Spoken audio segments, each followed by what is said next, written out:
Radhe Radhe. Hi, मी Sanjana. Welcome back to my channel Sanjana on Tadka. So guys, today is my प्रकट दिन, म्हणजेच माझा हॅपीवाला बर्थडे. सो आज मी माझ्या बर्थडेचं डेकोरेशन करणार आहे. म्हटलं तुमच्यासोबत पण शेअर करावं की मी कसं करते काय. हो, तुम्ही बरोबर ऐकलं, मी माझ्या बर्थडेचं डेकोरेशन मी स्वतःच करते. आणि हां, आमच्या घरात कोणाचाही बर्थडे असला ना की मी डेकोरेशन मीच करते. दरवेळी माझ्या बर्थडेचं डेकोरेशन मीच करते. आजपर्यंत तरी मला असं सरप्राईज डेकोरेशन आलेलं नाही आहे. इवन पॅरेंट्सकडनं पण नाही मिळालेलं आहे, फ्रेंड्सकडनं पण नाही. बाकीच्यांचं तर ठीक आहे, बट पॅरेंट्सवर नाराजगी असणं इट्स ओके. बट जेव्हा मला असं विचार येतो, मला येतो इतके लहानाचे मोठे होतो, तेव्हापर्यंत पॅरेंट्स आपल्याला सांभाळतात. आपल्याला काय हवं काय नको हे सर्व गोष्टी तर तेच पुरवतात. सो नाही डेकोरेशन सरप्राईज तर काय झालं इतकं नाही येत त्यांना, किंवा नाही या गोष्टी त्यांना माहिती. बट आत्ता जरी मी हे डेकोरेशन करते आहे तरी पण ह्या डेकोरेशनसाठी जे काही खर्च लागलेला आहे तो तर त्यांनीच केलेला आहे. सो असा विचार केला की मग नाराजगी तर चालली जाते. सो ह्या सर्व गोष्टी तर होतच राहतील. आता आपण माझं बर्थडे डेकोरेशन स्टार्ट करूया.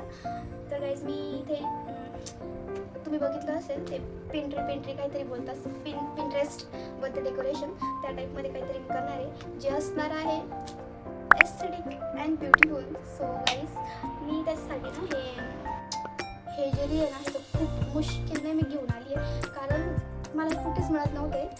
बट फायनली मला भेटले. सो हे मरून कलरचे मी जे याला काय बोलतात, आय थिंक याला रिबन बोलतात. मरून कलरचे रिबन घेऊन आलेली आहे. याचे मी बो बनवणार आहे. अँड सम काही बलून्स पण मी आणलेले. आणि काहीच एवढी मोठी मेणबत्ती तुम्ही बघितली का? मी फर्स्ट टाइम बघितलेली आहे. इतकी मोठी मेणबत्ती पण असते हे मला आज माहिती झालं. बिकॉज लहानपणापासून तर मी आपल्या नॉर्मल साईजच्याच मेणबत्त्या बघितलेल्या आहे. इतकी मोठी तर मी फर्स्ट टाइम बघितली. बघ तुम्ही पण बघा इतकी मोठी आहे. आणि अजून मी ना बर्थडे नेम पण घेऊन आली आहे. Let's start. मला असं वाटतं आपण बो बनवण्यापासून स्टार्टिंग करूया. पहिले मी तुम्हाला डेकोरेशन दाखवून देते की मला कसं डेकोरेशन करायचं आहे. माझ्याकडे हे आहे डेकोरेशन. हा डेकोरेशनचा फोटो आहे, म्हणजे मला असंच करायचं आहे. फक्त याच्यामध्ये ना हे ब्ल्यू कलरमध्ये, तर मी मरून कलरमध्ये करणार आहे बिकॉज माझी थीम मरून आहे. छान वाटतंय ना? बघू आता आपण बी करूया, आपलं डेकोरेशन कसं होतं बघूया. सो गाईज, फोटो तर तुम्ही बघितला आहे, तर आता तसंच आपण करणार आहे. स्टार्टिंग बोपासनं करणार आहे. तर गाईज, बो तर काही मी बनवलेला नाही आहे आतापर्यंत. लेट्स आपण बघून करणार आहे.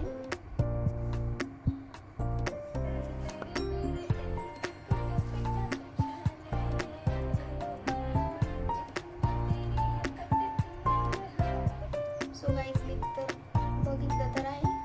Let's try. होप सो की चांगलंच होईल.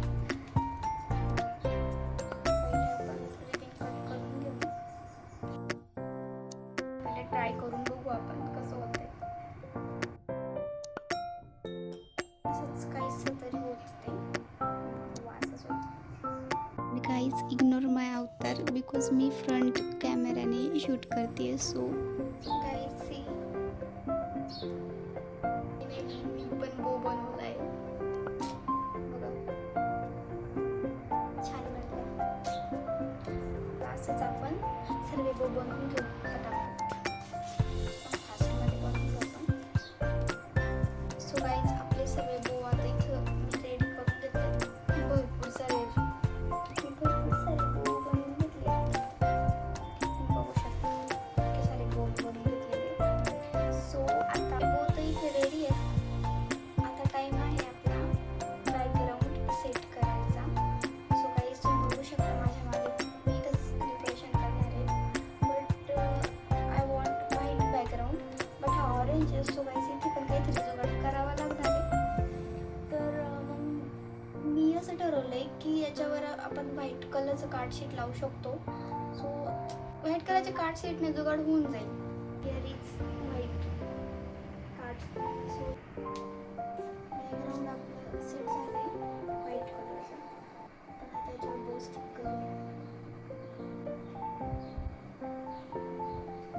सो गाईज, आपण आता बो याच्यावर स्टिक करूया.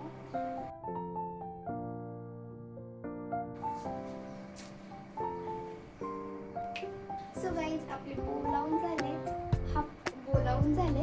मध्ये आपण हॅपी बर्थडे नाव लावणार आहे अँड देन परत खाली हाफ भागामध्ये, परत खालच्या अर्ध्या भागामध्ये परत बो लावणार आहे. तर गाईज हॅपी नेम मी असेंबल केलं आहे, तसंच आपल्याला बर्थडे नेम पण असेंबल करून घ्यायचं आहे. सो गाईज नाव लावून झालेलं आहे आपलं, बघू शकता. थोडं फेंट कलर आहे त्याच्यामुळे कॅमेरामध्ये लांब दिसत नाही. जेव्हा मी पूर्ण सर्व होईल तेव्हा तुम्हाला जवळ जाऊन पण दाखवेल. खूप छान दिसतंय. आता आपण राहिलेल्या अर्ध्या भागामध्ये पण हे बो वगैरे लावून घेऊ. तर गाईज आता आपलं पूर्ण बॅकग्राऊंड विथ डेकोरेशन रेडी आहे. म्हणजे पूर्ण नाही बट जेवढं व्हाईट कलरच्या बॅकग्राऊंडवर जेवढं काही लावायचं होतं ते सर्व आपण लावून घेतलंय. आता फक्त आपले बलून्स वगैरे लावायचे बाकी आहेत, ते आपण लावून घेऊ. बलून्स तर तुम्हाला दाखवलेच होते. आपण यांना आता फुगून घेऊया.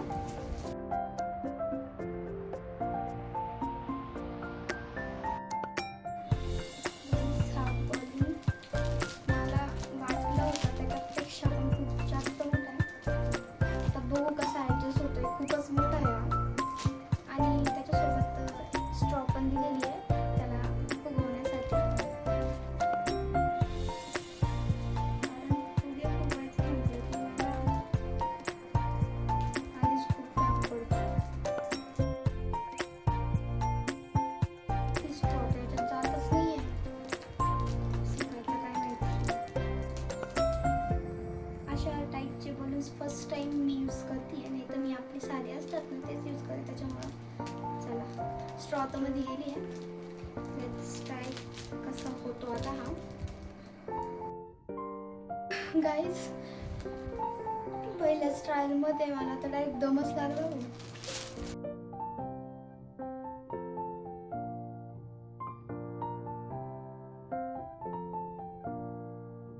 इट्स सो डिफिकल्ट बट आता करावं तर लागणार आहे.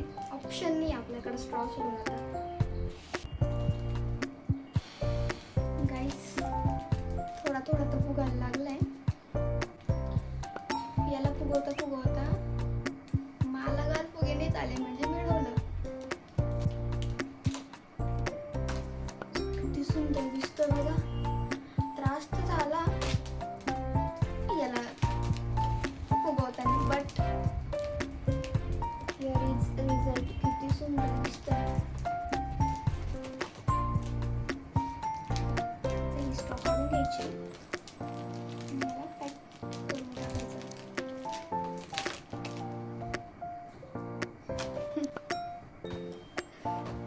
आता असेच सरळ फुगे आपण फुगून घेऊया. तर गाईज आपले बलून्स फुगून झाले. आता यांना आपल्याला हे जे खाली दिसत आहे ना तुम्हाला इथे होल आहे, तर त्याच्यामध्ये आपल्याला ना ते फोटोमध्ये पण तसंच होतं. असं लेस टाईप आपल्याला ते लावायचं आहे. त्यासाठी मी लेस पण घेऊन आली. आता ती आपण त्याला लावूया. ती लेस आपण त्याला लावूया. तर गाईज आता आपलं बलून सर्व रेडी आहे. आपण हे बलून्स इथे लावून घेऊया. डबल साईड टेपच्या हेल्पने आपण हे बलून्स तिथे लावून घेऊया.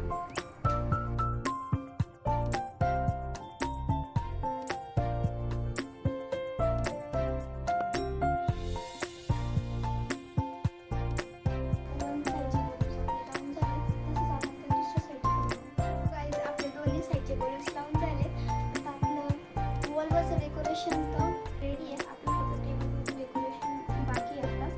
आणि आपण काय ॲज इट इज डेकोरेशन केलं नाही आहे. जस्ट इन्स्पायर म्हणून घेतलं होतं. थोडेसे चेंजेस तर आपली स्वतःचे पण पाहिजे. सो त्यात काय होतं खूप छोटे छोटे बलून्स होते. सो ते असे गुच्छा टाईप लावून दिले. बट मी जे बलून्स आणले ते खूप मोठे. सो त्याच्यासोबत ती डिझाईन होणं पॉसिबल नव्हतं. सो मी असे अरेंज करून दिले. असे पण छान वाटत आहेत. आता आपण टेबल डेकोर करूया.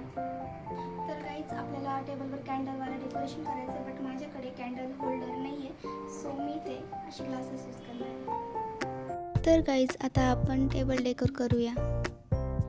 तर कॅन्डल होल्ड करण्यासाठी आपण इथे काचेचे ग्लासेस घेतले. तर गाईज आपण 2 मोठे कॅन्डल्स घेतले आणि 2 छोटे कॅन्डल्स घेतले. आणि आता आपण या कॅन्डल्सला सेट करूया.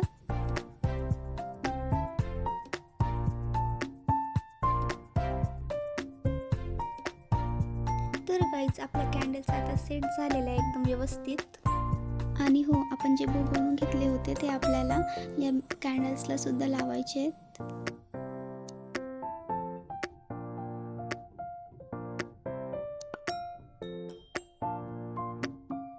तर गाईज मी या 2 कॅन्डल्सला बोलावून घेतलेत. अशाच प्रकारे आपल्या सर्वांना लावून घ्यायचे. तर गाईज आपलं टेबल डेकोरेशन रेडी आहे. मला जास्त काही बडबड नको होतं, एकदम सिम्पल अँड सोबर डेकोरेशन हवं होतं. तर गाईज फायनल लुक असा टर्नआउट होऊन आला होता डेकोरेशनचा. तर गाईज ऑल डेकोरेशन तर डन आहे, वॉल प्लस टेबल. तर guys now it's my turn. तर गाईज कॅन्डल्स तर पेटवून झाल्या होत्या, बट मी छोटे छोटे जे दिवे असतात ना, मेणाचेच असतात ते पण, दिवाळीत आपण यूज करतो ते पण मी तर डेकोरेशनसाठी घेतलेले होते. तर त्यांना पण मी पेटवून घेते आता 1 बाय 1. तर गाईज बड्डे तर आपण विदेशी रिच्युअलनुसार करतो सर्वजण, बट आपल्या इंडियन्स रिच्युअल्स, आपल्या ज्या मराठी परंपरा आहेत त्यासुद्धा खूप महत्त्वाच्या आहे. तेच चालू होतं इथे.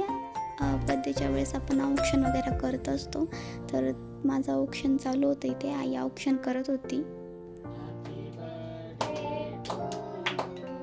देन गाईज मी केकवरची कॅन्डल विझवून केक वगैरे कट केला.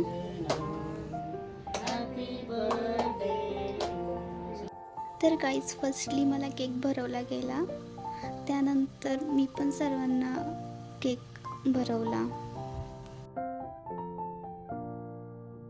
तर गाईज लाईटीमध्ये डेकोरेशनचा लुक कसा दिसत होता तुम्ही बघितलंच. आता हा आहे लाईट्स ऑफ केल्यानंतरचा लुक. किती सुंदर दिसतोय, एकदम ॲस्थेटिकनेस जे म्हणतात, एकदम तसंच वाटते मला तरी. एकदम ॲस्थेटिकनेसवाली वाईब येते आहे. आणि आजचा व्हिडिओ कसा वाटला कमेंटमध्ये नक्की सांगा. आणि हो, जाता जाता कमेंटमध्ये बर्थडे विश नक्की करा. धन्यवाद. श्री स्वामी समर्थ.